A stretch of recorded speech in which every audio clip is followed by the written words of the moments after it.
শুনেছো? এখন একা নয় আব্বা, আমি সব শুনেছি। আমার নাতনি ভাই।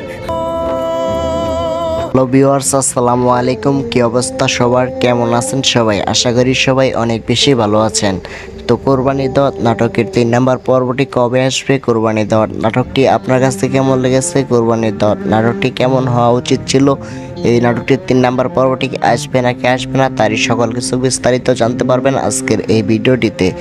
তাই আজকের ভিডিওটি আপনারা সম্পূর্ণ কন্টিনিউ করবেন। আর হ্যাঁ বন্ধুরা, যারা এখনও আমার এই ছোট্ট চ্যানেলটিকে সাবস্ক্রাইব করেন নাই, অবশ্যই সাবস্ক্রাইব করে পাশে থাকা বেল আইকনটি বাজিয়ে রাখবেন। তো কোরবানি ঈদ নাটকটি ইতিমধ্যে পল্লীগ্রাম টিভি অফিসিয়াল ইউটিউব চ্যানেলে জমজম তুলে ফেলেছিল। তো এই নাটকটির প্রথম পর্বটি কিন্তু অনেক ভাইরাল হয়েছে, মানে প্রায় 12 কোটি মানুষ দেখে ফেলেছিল সেই নাটকটি। তো এখন কিন্তু আপনারা 3 নাম্বার পর্বটি দেখার জন্য আগ্রহ নিয়ে বসে আছেন। তো 3 নাম্বার পর্বটি দেখার জন্য আপনারা যতই আগ্রহ নিয়ে বসে থাকেন, আপনারা কিন্তু 3 নাম্বার পর্বটি দেখতে পারবেন না। কারণ আপনারা জানেন যে 2 নাম্বার পর্বের মাধ্যমে কোরবানি ঈদ নাটকটি শেষ করে দেওয়া হয়েছে।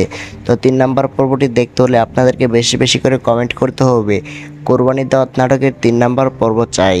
তাহলে আপনাদের মাঝে নিয়ে আসা হবে কোরবানি ঈদ নাটকের 3 নাম্বার পর্বটি। তো আশা করি বুঝতে পারছেন। তো দেখা হচ্ছে পরবর্তী কোনো নতুন নাটকের আপডেট নিয়ে। ততক্ষণ পর্যন্ত ভালো থাকবেন, সুস্থ থাকবেন। আল্লাহ হাফেজ।